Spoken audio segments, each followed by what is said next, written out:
vous ce soir.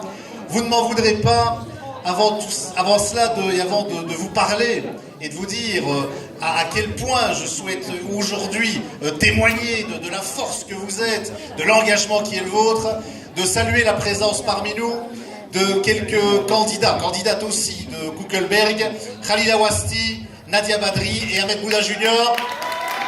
De l'applaudissement pour les encourager aussi. Alors, nous venons en voisins, c'est vrai, mais en même temps, nous venons aussi en socialistes. Nous venons d'abord en socialistes, parce que, vous le savez comme moi, il y a un vent de haine, un vent mauvais, qui souffle pour le moment sur la Belgique. Un vent qui voudrait nous faire croire que nous ne sommes pas tous des citoyens à part entière.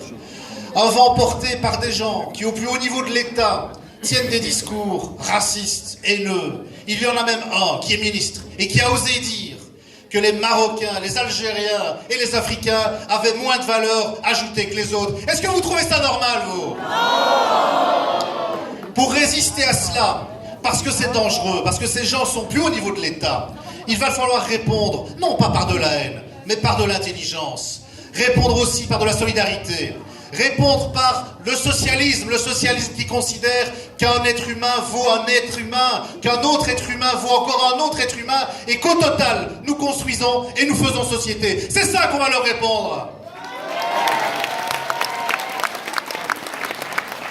Vous dire aussi qu'à Molenbeek, il y a une liste NVA qui se présente. Est-ce qu'on se rend bien compte du symbole auquel aujourd'hui on est confronté? Ce parti qui porte en lui la haine de l'autre, l'intolérance, le refus de partager, d'être solidaire, vient ici, à Molenbeek, lancer sa campagne pour les prochaines élections fédérales. Nous ferons barrage fort de nos valeurs, nous ferons barrage fort de ce que nous sommes, nous ferons barrage parce que Molenbeek n'appartiendra jamais ni à la NVA, ni à ceux qui portent la haine comme la NVA.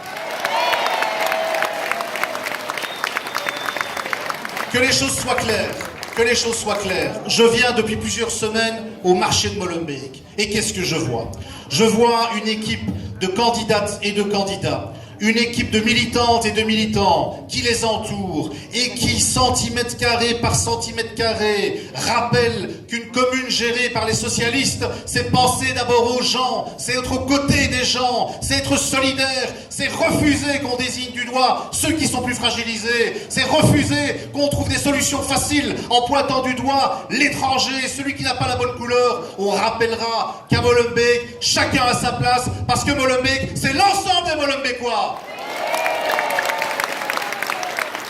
Et on redoublera d'énergie. Laurette l'a dit, c'est très important. Dans la dernière semaine, 30% des électeurs ne savent pas encore pour qui ils vont choisir.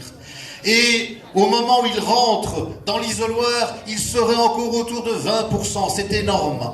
Pensez aussi à tous ceux, et ils sont au moins 20%, 1 sur 5 de plus, qui ne vont pas aller voter. Qu'est-ce que ça veut dire? Ça veut dire qu'au moment où je vous parle, l'élection n'est pas encore jouée. Qu'au moment où je vous parle, il y a encore des électrices et des électeurs à aller chercher, centimètre carré par centimètre carré, porte après porte, rue après rue, quartier après quartier, et puis sur l'ensemble du territoire molenbeekois, pour faire en sorte que le Parti Socialiste revienne au pouvoir. Pas le pouvoir pour le pouvoir parce qu'il y en a marre de ces gens qui ont osé augmenter le prix des garderies scolaires. Ce n'est pas un coup de Marguerite, voilà, pour ceux qui comprennent ce qui s'est passé au Parlement la semaine passée. En fait, ton micro, tu le mets trop bas. Merci Faisal. De rien, mais... Merci beaucoup. Centimètre carré par centimètre carré pour faire reculer les politiques de droite, les politiques qui considèrent que tout le monde peut se permettre de payer les garderies scolaires.